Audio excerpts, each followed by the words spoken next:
인재영입 제11호 최기일 교수님입니다. 저는 동안이라고 생각했는데 실시간 댓글로 노안이라는 얘기가 있더라고요. 네.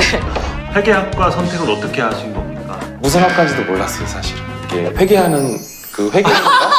그래서 부민 강병, 국민이 부유해야 또 강력한 군대가 만들어질 수 있다. 부민 강병의 시작과 출발점은 국가 방위산업 육성에서부터 시작이 될 거다. 구독! 좋아요는 사랑합니다.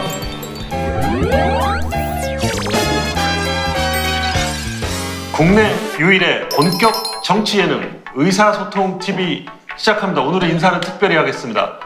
소통! 뭐 애들 좀 치지 마, 짜증나게. 오늘 또 군사 방위 전문가를 모셨기 때문에 한번 해봤습니다. 할게요, 다시. 네. 소통 원장 주웅입니다. 소통 주현지입니다. 네. 오늘 인재영입 제11호 방위 국방 최고 전문가를 모셨습니다. 최기일 교수님입니다. 반갑습니다. 반갑습니다. 네. 자, 최기일 교수님에 대해서 부원장이 브리핑해 주시겠습니다.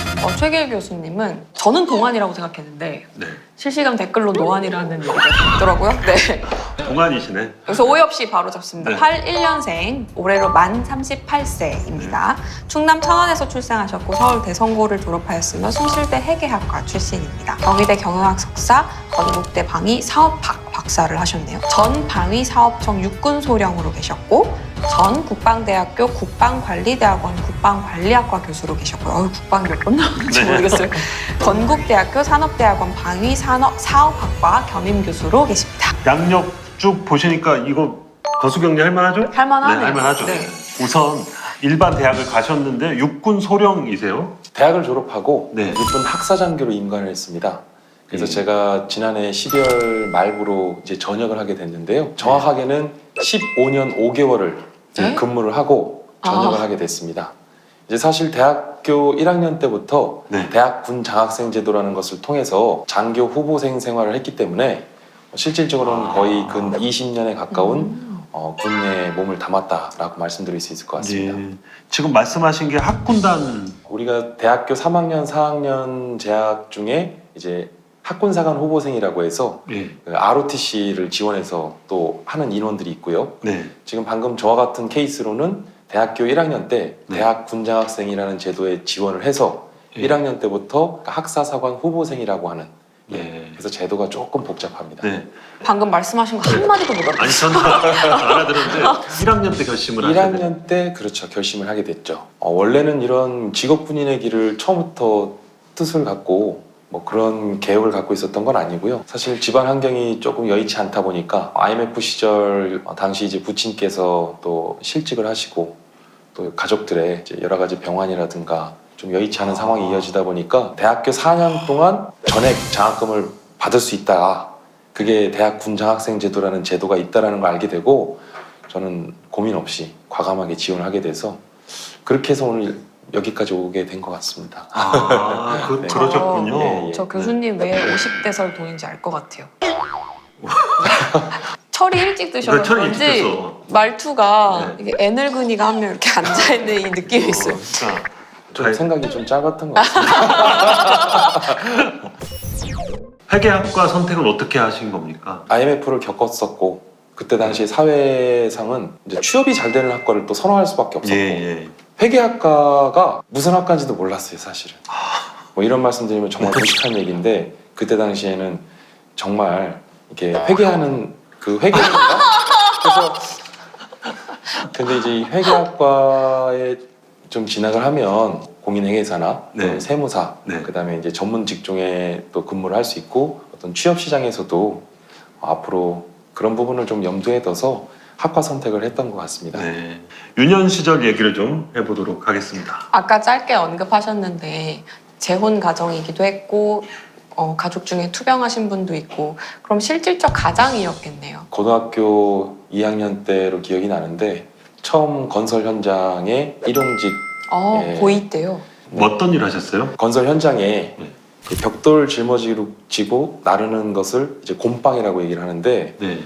처음 현장에 나갔다가 그 곰빵을 했습니다. 근데 어머니께서 아침에 심각한 표정으로 밤새 제가 이렇게 신음소리를 내면서 그래서 음. 어디가 많이 아픈 줄 알았다. 혹시 병원 가봐야 되는 거 아니냐 하셨는데 그 양쪽 어깨가 그냥 피멍이 다 들 정도로 그러니까 하루만 그 일을 해도 예 고등학교 2학년 때 그 곰빵의 추억이 갑자기 또 생각이 나요. 곰빵. 그래서 이제 오늘 해야 될 벽돌이 있어요. 그래서 이거를 다 날리면 네. 집에 갈 수 있는 거. 이런 걸 야리끼리라고. 네? 뭐? 아시죠? 아 예. 예, 그렇게 얘기를 합니다.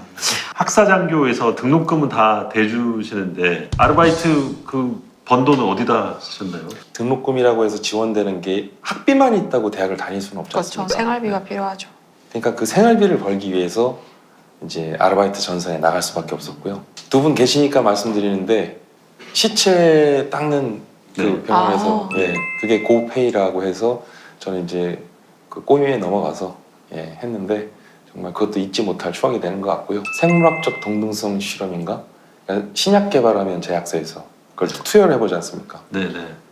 철없이 온갖 약도 다 먹어보고 예.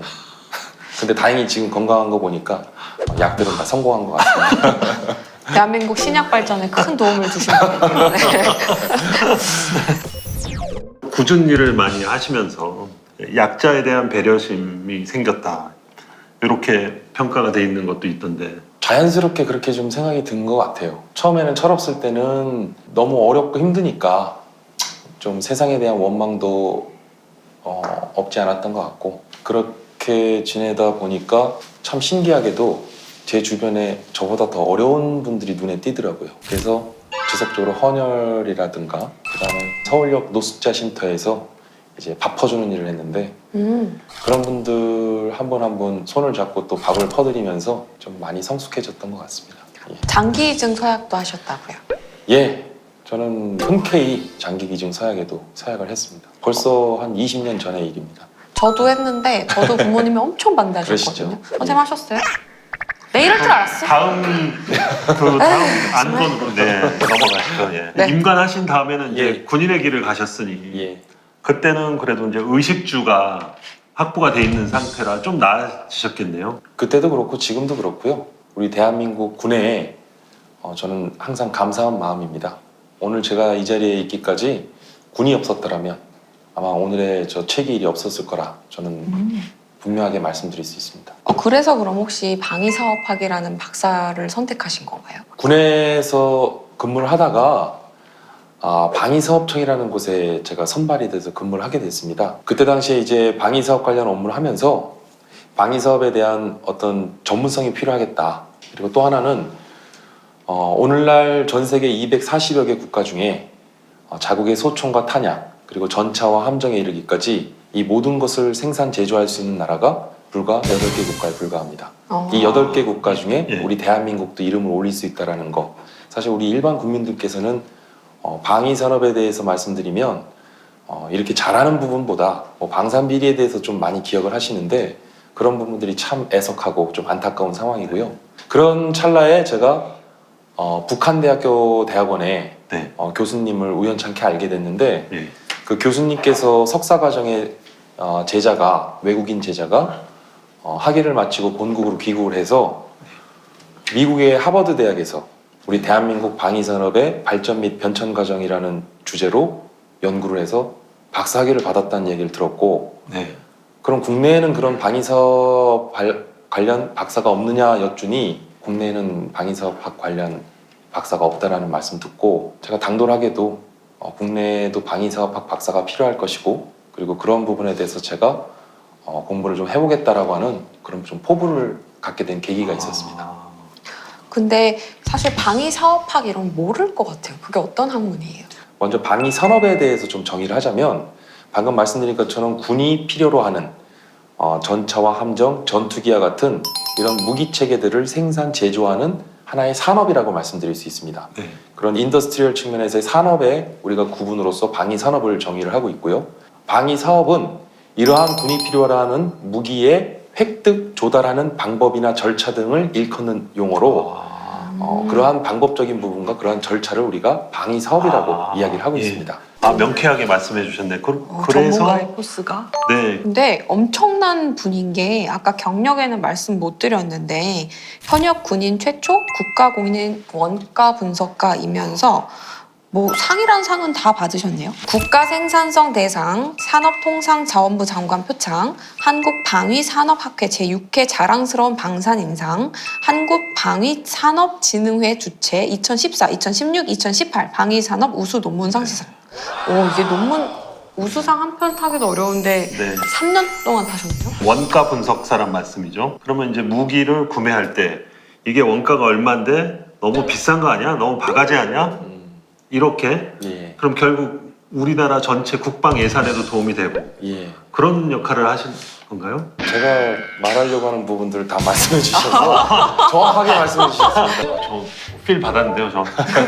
그게 제일 중요하죠, 아, 사실. 그죠. 좋은 총 싸게 사오는 게.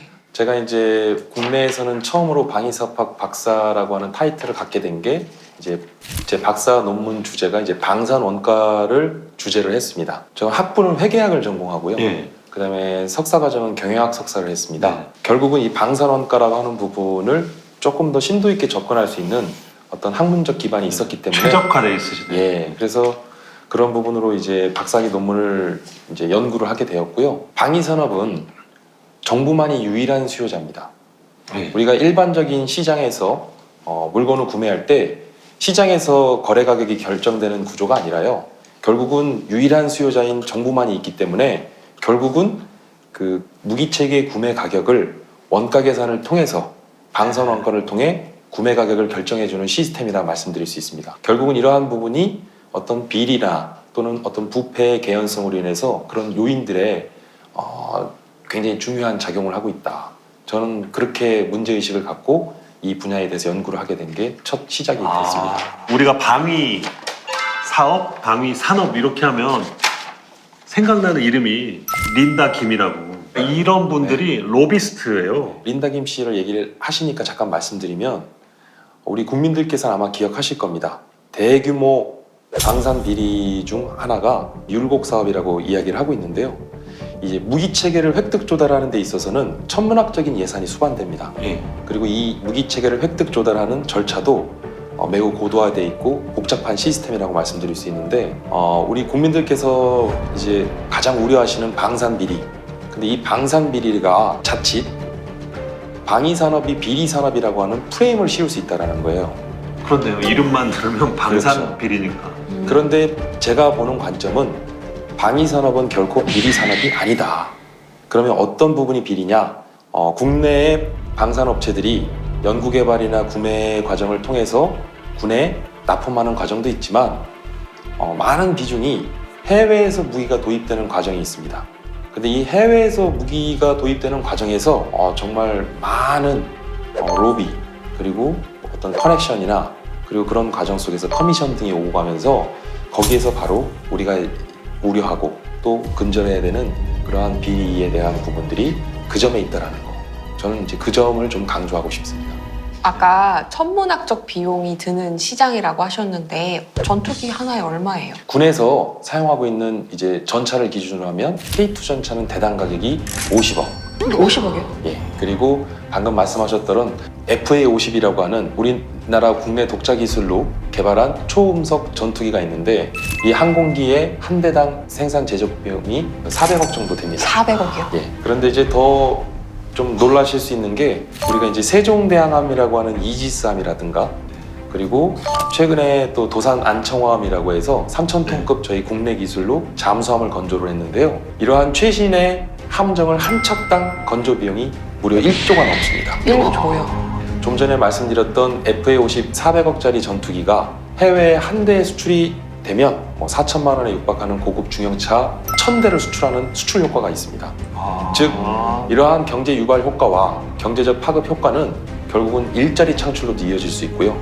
따라서 이러한 무기 체계에 대한 단순한 접근보다도 어떤 거시적인 어떤 산업 정책 분야, 그 다음에 우리 국민 경제에도 이바지할 수 있는 이 방위 산업에 대해서 우리가 새롭게 조명해야 되지 않을까. 그리고 그런 것들을 제가 한번 해보고 싶다는 그런 포부가 있다라는 점을 좀 말씀드리겠습니다. 근데 말씀하시는 거 들어보니까 우리나라가 국방력도 꽤 좋고 방위 산업 능력도 굉장히 좋은 나라네요. 그렇습니다. 스톡홀름 국제평화문제연구소와 그리고 해외 유명 연구기관들에서 매년 발표되는 각국의 세계 군사력 지수가 있는데요. 2019년 전 세계 군사력 지수 발표된 그 연구 결과, 발표 조사 결과를 말씀드리면 1위에 미국, 그리고 2위에 러시아, 3위가 중국, 4위는 인도, 그리고 5위는 프랑스, 그리고 6위가 일본입니다.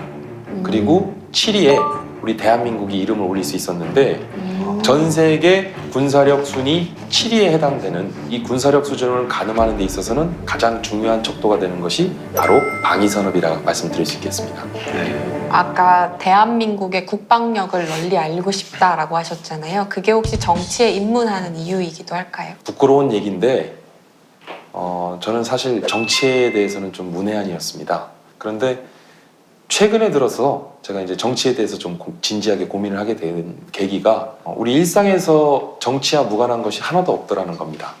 그리고 결국은 정치만이 희망이 되겠구나. 그리고 이 정치라고 하는 영역이 일상에서의 영역뿐만이 아니라 결국은 국방과 방위산업도 따로 떼어내서 볼 수 없는 영역이더라.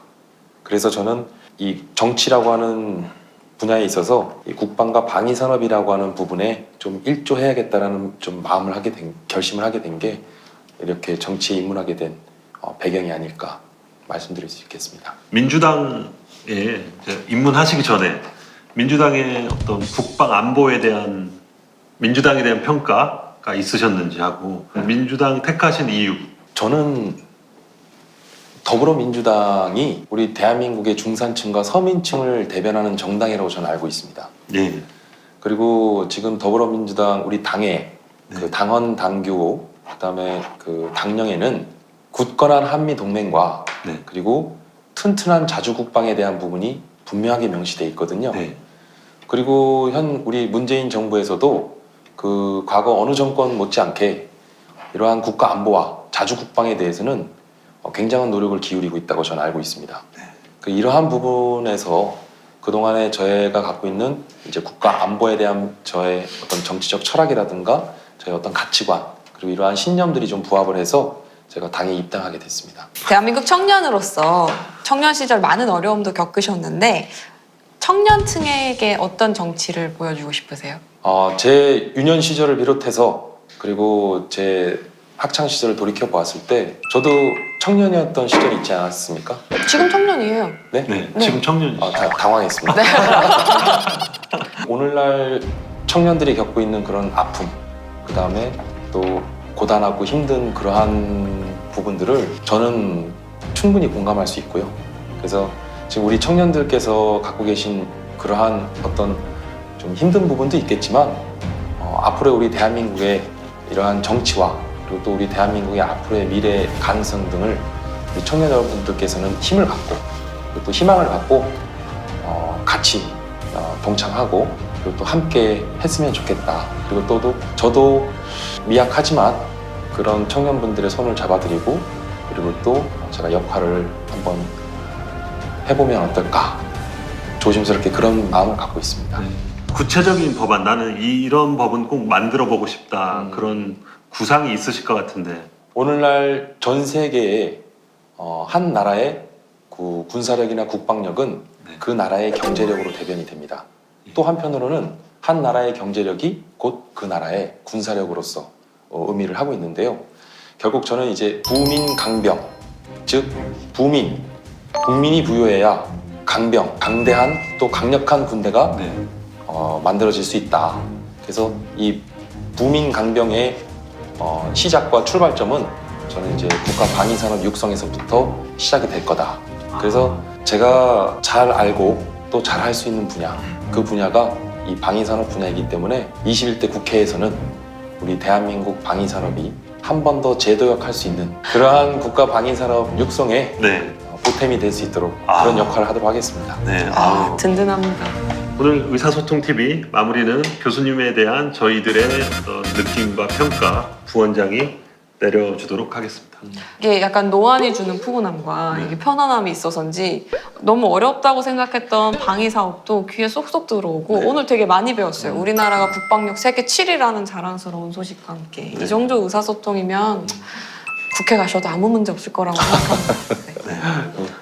그래서 오늘 마무리는 다시 거수경례로, 제가 거수경례 좋아하니까 아, 너무 좋아하셔. 구독! 좋아요는 사랑합니다. 감사합니다.